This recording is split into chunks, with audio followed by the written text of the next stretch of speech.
The Valerian delegation materialized on the observation deck, with their characteristic shimmer of bioluminescent grace. 3 of them, each more stunning than the last, their crystalline skin refracting the starlight into cascading rainbows. They moved with the fluid elegance of beings who had never known struggle, never felt the weight of true adversity. Commander Lysara, the tallest of the 3, surveyed the human vessel with barely concealed disdain. Her violet eyes, large and luminous, swept across the utilitarian corridors of the UNSC Perseverance, with the same expression one might reserve for inspecting primitive cave drawings. "This is their flagship?" she whispered to her companions in their melodic language, a sound like wind chimes in a summer breeze. "I've seen mining asteroids with better aesthetics." The Valerians had come to deliver an ultimatum. For 3 cycles they had watched humanity stumble through the galaxy, like children playing with fire. The humans had no natural psionics, no bioluminescence, no capacity for cellular regeneration. They were soft, fragile things that wrapped themselves in metal and machinery just to survive the void. The Galactic Council had debated the human problem for months, and the consensus was clear. They needed supervision, guidance, control. Captain Marcus Chen stood waiting in the conference chamber, hands clasped behind his back. He was unremarkable by human standards. Average height, dark hair graying at the temples, a face that had seen 43 years of life and showed every one of them. To the Valerians, he might as well have been a talking insect. "Captain Chen," Lysara began, her translator converting her melodious speech into flat, functional English. "We come bearing the will of the Galactic Council. Humanity's expansion must cease. You will submit to our oversight or face sanctions." Marcus studied them quietly. No anger flashed across his face, no indignation. He simply nodded once, slowly. "I see," he said. "Tell me, Commander, have you ever been to Earth?" Lysara's expression flickered with confusion at the non sequitur. "We have not sullied ourselves with, that is, we have not found it necessary." "Pity," Marcus replied. "Would you like some coffee?" The question hung in the air like a discordant note. The Valerians exchanged glances, their confusion deepening. This was not how inferior species typically responded to ultimatums.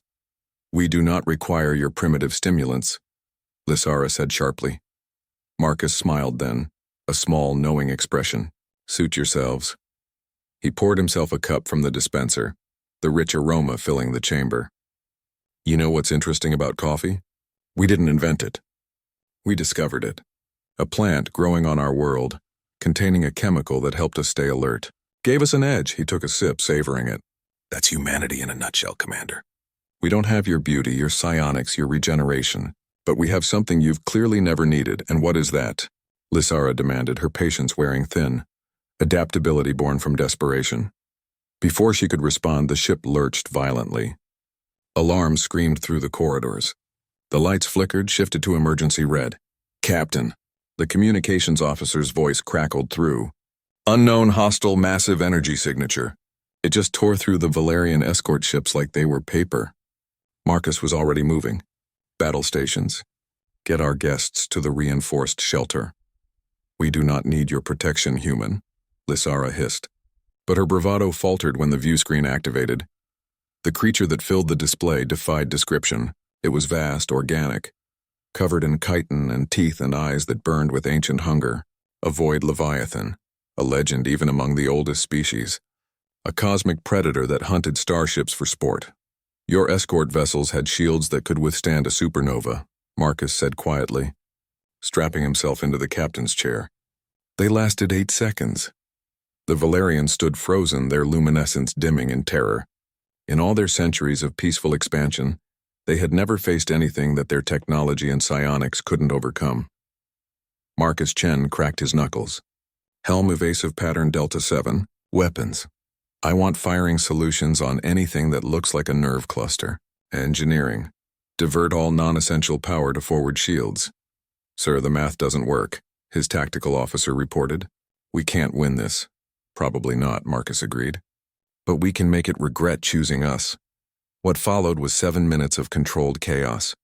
The Perseverance danced through space like a boxer, taking hits that would have vaporized the Valerian ships, her human crew compensating for every failing system with improvisation and stubborn refusal to die. When the primary weapons failed, they used the cargo bay as a railgun.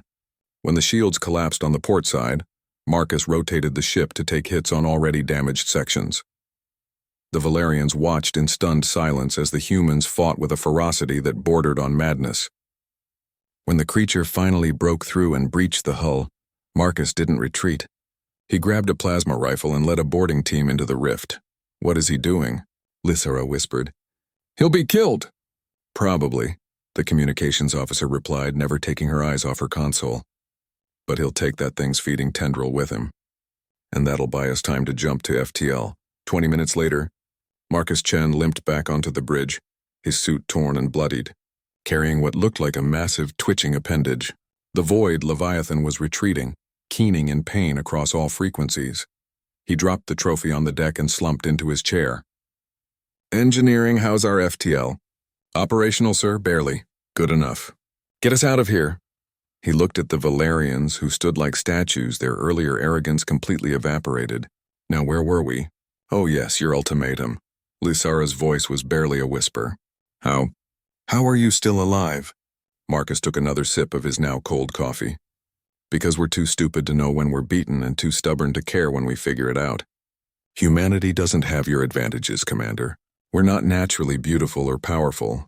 We're the species that looked at a universe designed to kill us and said, not today. Every day for 200,000 years.